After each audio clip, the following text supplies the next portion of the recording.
નમસ્કાર, હું છું આપનો દોસ્ત નૈતિક મહેતા. સ્ટોરી વિથ નૈતિકમાં આપ સર્વેનું હાર્દિક સ્વાગત કરું છું. આજે આપણે શરૂઆત કરવી છે એક નવી સફરની. તો હું આશા રાખું છું આ સિરીઝ આપણને પસંદ આવે. તો આવો શુભ શરૂઆત કરીએ નૈતિકની નજરે ગુજરાતની સફરે. જ્યાં કડક ધરતી ખડકની વિકરાળ મૂછા વીર છે, સતી સંત સાવજ તણી ઈ ગાંડી જનેતા ગીર છે.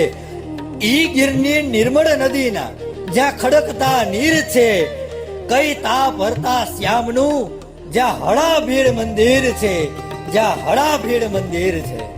આપણી સફરની શરૂઆતની પ્રથમ સફર એટલે તુલસી શ્યામની સફર. ગીર સોમનાથ જિલ્લાની સરહદે અને ઉનાથી માત્ર 35 કિલોમીટરના અંતરે આવેલું સંપૂર્ણ આખું જંગલમાં ભગવાન શ્યામનું મંદિર એટલે તુલસી શ્યામ. ઇતિહાસની વાત કરીએ તો જાલંધર નામે એક રાક્ષસ હતો, જેની ઉત્પત્તિ વિશે જોઈએ તો કૈલાશપતિ ભોળોનાથ ભગવાન શિવ સમાધિમાં સ્થિત હતા. અને જેવી સમાધિ પૂરી થાય છે અને આંખો ખોલે છે તો કપાળમાં એટલા પરસેવાના બિંદુ કે ભગવાન આમ લૂછી અને સમુદ્રમાં એ ફેંકે છે.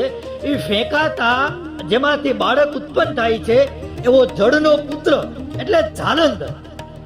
જાલંધર માં ખૂબ આસુરી બુદ્ધિ, પરંતુ એ યુદ્ધમાં એટલો કુશળ કે જેની વાત ન થાય. જેનાથી ભગવાન નારાયણ પણ એટલા ખૂબ પ્રસન્ન થાય છે અને જાલંધરને કહે છે કે માગી લે. ત્યારે જાલંધર કહે છે કે મારા ઘરે એક પતિવ્રતા નારી છે જેનું નામ વૃંદા છે, અને આપના પત્ની એટલે કે લક્ષ્મીજી એ થાય મારા બહેન, કારણ કે જેની ઉત્પત્તિ જેનું પ્રાગટ્ય પણ સમુદ્રમાંથી થયું છે. એટલે હું એવું ઈચ્છું છું કે તમે અને લક્ષ્મીજી હંમેશા મારી સાથે રહો. અને ત્યારે ભગવાન નારાયણ કહે છે કે આ વાત મને મંજૂર છે, પરંતુ એની એક શરત છે. ત્યારે જાલંધર કહે છે શું શરત છે? ત્યારે ભગવાન નારાયણ જાલંધરને કહે છે કે તું અધર્મના માર્ગ તરફ ના વળતો, બાકી હું જ તારો નાશ કરીશ. પરંતુ જાલંધર આસુરી શક્તિનો એટલો ઉપયોગ કરતો કે જે દેવતાઓને ખૂબ હેરાન પરેશાન કરતો અને પ્રજા તો એનાથી ત્રાહિમામ થઈ ગઈ હતી. ત્યારે દેવતાઓ નારદજી પાસે જાય છે અને નારદજીને કહે છે, વિનંતી કરે છે કે તમે આને મારો. ત્યારે નારદજી કહે છે કે એમના પત્ની એટલે કે વૃંદા જે મહાન સતી છે, જો એ ધર્મ ભ્રષ્ટ થાય તો આનું મૃત્યુ થાય. નારદજી જાલંધર પાસે જાય છે અને કહે છે, શું તમારો વૈભવ, શું તમારી સંપત્તિ, જેની આગળ તો સ્વર્ગ પણ ફીકું પડે છે, તમારી સાથે તો સાક્ષાત લક્ષ્મી નારાયણ સાથે રહે છે, બસ એક વાતની કમી છે. ત્યારે જાલંધર નારદજીને પૂછે છે શું વાતની કમી છે, બોલો ને. કે નારાયણના પત્ની લક્ષ્મી આટલા રૂપવાન છે, ભગવાન ભોળાનાથના પત્ની એટલે કે પાર્વતી આટલા રૂપવાન છે તમારા વૃંદા આટલા રૂપવાન? ત્યારે જાલંધર કહે છે કે એ રૂપવાન નથી, પરંતુ એ મહાન સતી છે. નારદજી કે એ વાત હું સ્વીકારું છું, પરંતુ એ શું એ રૂપવાન તો નથી ને? ત્યારે જાલંધર કહે છે તો મારે શું કરવું? એટલે આ તો નારદજી કહે છે કે હું તો માનું છું અને હું વિચારું છું ત્યાં સુધી સૌથી રૂપવાન હોય તો એ ભોળાનાથના પત્ની એટલે કે પાર્વતીજી છે.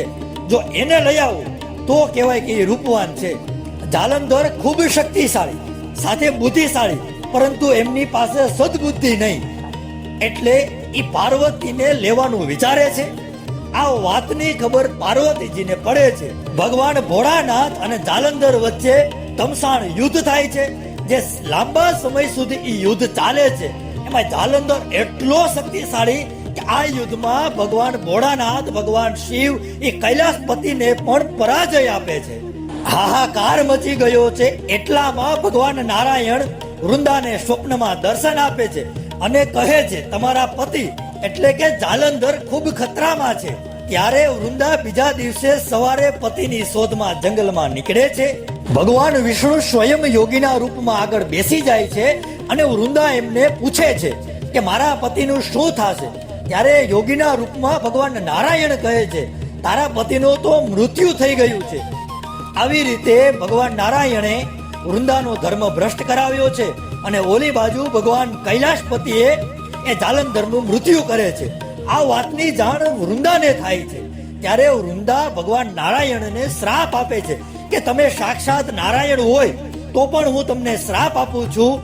જેવી રીતે હું મારા પતિની વિરહમાં આટલી આકુળ વ્યાકુળ છું, એવી જ રીતે તમારી પત્ની એટલે કે લક્ષ્મીજી પણ તમારા વિરહમાં આટલા આકુળ વ્યાકુળ થશે. સામ સામે શ્રાપ આપે છે. વૃંદા કહે છે તમે પથ્થર થઈ જશો, તો ભગવાન નારાયણ કહે છે તમે ઝાડ થઈ જશો. આવી રીતે એકબીજાને શ્રાપ આપે છે. પરંતુ સાથે નારાયણ વૃંદાને એક આશીર્વાદ પણ આપે છે કે તમે ઝાડમાં પણ તુલસીજીનું ઝાડ થશો. અને એમાં ભગવાન બ્રહ્માજી અને ભગવાન ભોળાનાથ બંને શ્રાપમાંથી મુક્ત કરે છે. અને ભગવાન નારાયણે કહ્યું અહીંયા તમારું અને મારું એક સ્થાન નિર્માણ પામશે, જ્યાં હું શ્યામ સુંદર તરીકે પ્રગટ થઈશ અને આપ તુલસીજી તરીકે. એટલા કે આજનું આ તુલસી શ્યામ.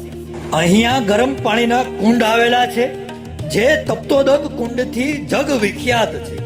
એવું કહેવાય છે કે તેના પેટાળમાં સલ્ફરનું પ્રમાણ ખૂબ રહેલું છે, જેના કારણે સતત એ ગરમ રહે છે.